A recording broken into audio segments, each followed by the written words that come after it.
Has anyone seen Sofia? She gone! See you later.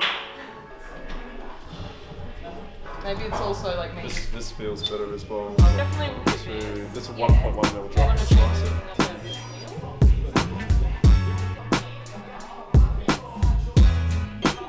Really? So drum roll.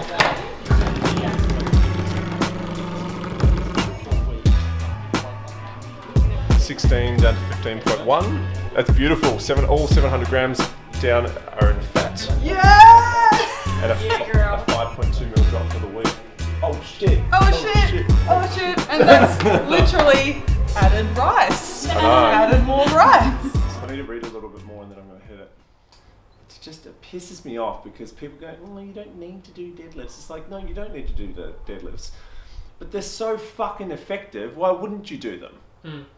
It's like saying, yeah, I want to be a millionaire, but I'm only going to work Tuesdays and Thursdays. Well, if you work Monday to Saturday or Monday to Sunday, your chances of becoming a millionaire are fucking way higher.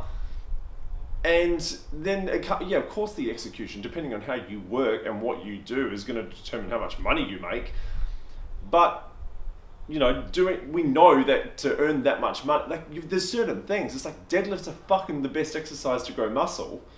And particularly the back and the glutes. Like, oh, fucking people are so dumb. Alright guys, so I was having a conversation today and it went a little something like this. I was suggesting that, travel from Melbourne to the Gold Coast, right? It's a trip that I've done recently. Now, if I was to tell you that I want you to go to the Gold Coast and I want you to catch a train, okay? I don't wish that on anyone because you can fly to the Gold Coast and it saves you a hell of a lot of time and it's actually a little bit cheaper. Would you take the train or would you catch a plane? Now, most sensible people would say I would catch a plane because it saves them time, it's effective, and it gets them there on time. These same people that suggest that you don't need to do deadlifts in order to grow glutes and to change your body composition are usually the same people that would recommend that you catch a train to the Gold Coast. Now, I can tell you one thing, catching a train to the Gold Coast was fucking the worst thing I've ever done.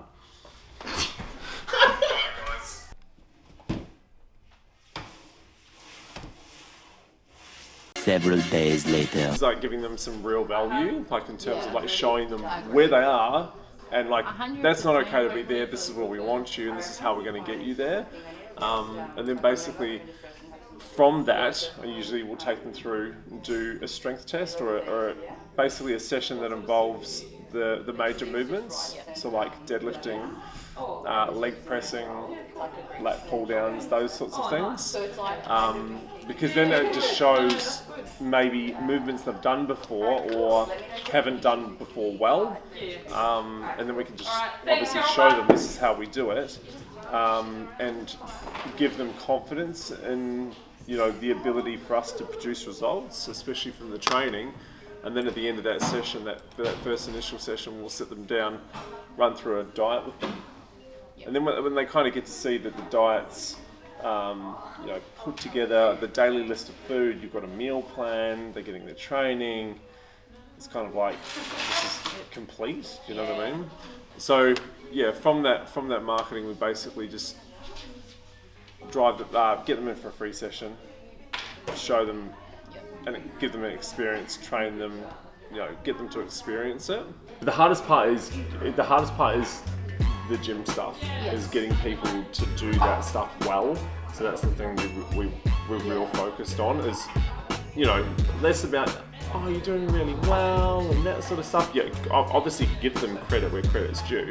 Yeah. Like I'm a fist pump type person on PBs. Absolutely. I'm not going to celebrate a set that's not a PB, even if they try. Like it's do you know what I mean? Like you don't want to give them that. I've got a hard line, but there's also, you've got to celebrate and give them the wins as well. So Absolutely. That's important. 1.1 kilos of fat down for the week. That's awesome. I don't walk faster. Actually, this week was surprisingly easier than I thought. 400 fat down, 3.2 mils. Cool beans. Oh Feet orange.